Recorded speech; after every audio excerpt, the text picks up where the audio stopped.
This is round 14 since I got the gun back. It's the first of the Winchester white box. I've already put 13 rounds of Federal through, Champion, 114 grain, no problem. And like I said, the first box of the way, I get a failure to eject. It did put the other 12 white box through, no problem. Now running laser brass, 114 grain, 6 round, 7 round. We'll see. First 13 of laser brass went through, 114 grain, no issues. We're now going to switch to laser aluminum 114 grain. I'm not going after accuracy. I'm just running them through, make sure I'm not limp wristing it. I'm going to try 13 blazer aluminum 114 grain now. First 13 rounds blazer aluminum 114 grain ran through with no issues. We're now going to switch to razor brass 124 grain. We'll load up the 7 and the 6 mag, run them through, and then report back. We're going to shoot off the rest of the 124 grain. I got 1.7 mag loaded in our 6 and a few extra, and then we're going to go backwards to the 114 to the cheap stuff. We're now on the second 2 clips of the blazer aluminum. Just started, got a failure to eject here, 114 grain. I take that back, that was actually a failure to feed. It did eject it empty. Once I dropped the mag, I saw that that was a live round there. I just want to make a quick note, that failure to feed was after about 70 rounds. So we are going backwards now. We're back down to the 114 laser brass. 2 clips again, 7 and 6. Let's see where it goes. Winchester white box. Same clip, 6 round mag. Failure to eject. We've now gone through 2 6 round and 2 7 round mags of all the ammo I showed earlier, and now moving on, without cleaning the gun, no lubrication or anything, to the Hornady critical duty. These are heavier than the 124 grain I was shooting. These are going to be 135 grain. Failure to eject. With the extended mag. This is the second one I ran through it, 3rd round. It may be the Winchester white box, but you know what? I hardly buy that anymore. I can live with that. Okay, so if you remember my last video, I sent out the SIG P938 to the factory for failure to eject. We did get it back. There was also another issue I was having with it, which is where the slide release was actually coming out. And that would actually happen after about 3 or 4 actions. They did seem to fix that.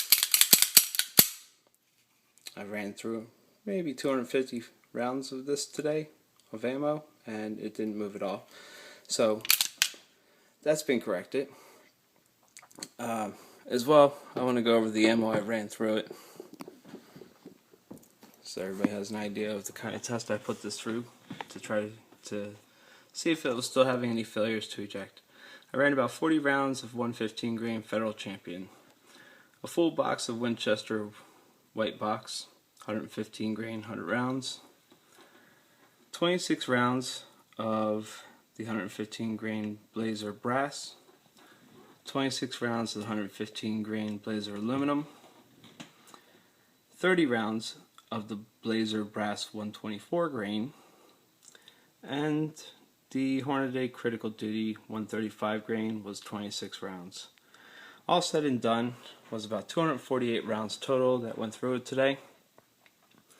And considering I had 5 failures to eject that were all Winchester white box, I probably won't be buying Winchester white box for this gun anymore. And 1 failure to feed with the blazer aluminum.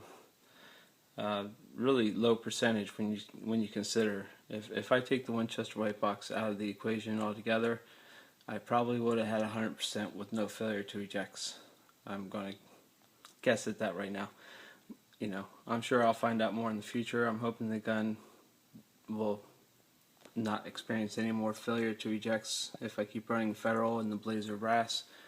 And if that does happen, that would be great.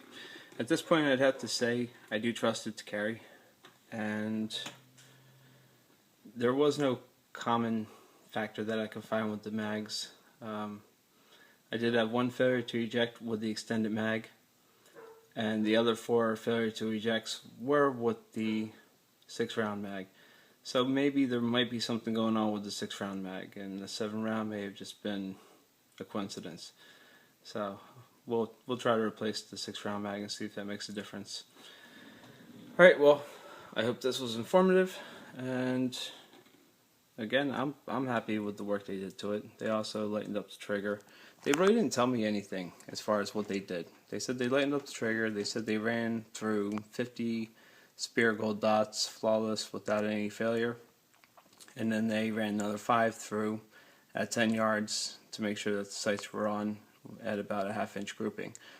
So they didn't say anything about what else they may have fixed. They didn't even mention fixing the spring on the slide latch, which I know they did for a fact.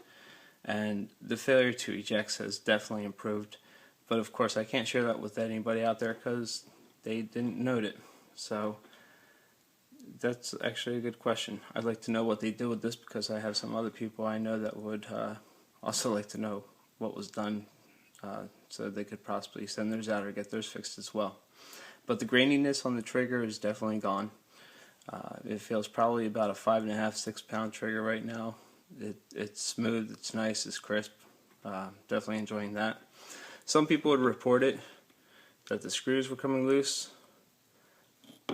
You know what? From the first day I got it, I made sure they were tight, and they were not tight from the factory. They were actually fairly loose. It's like that kind of passed, didn't get checked on QA or something. But I can tell you, without Loctite or anything, 250 rounds through it, and they didn't loosen up one bit.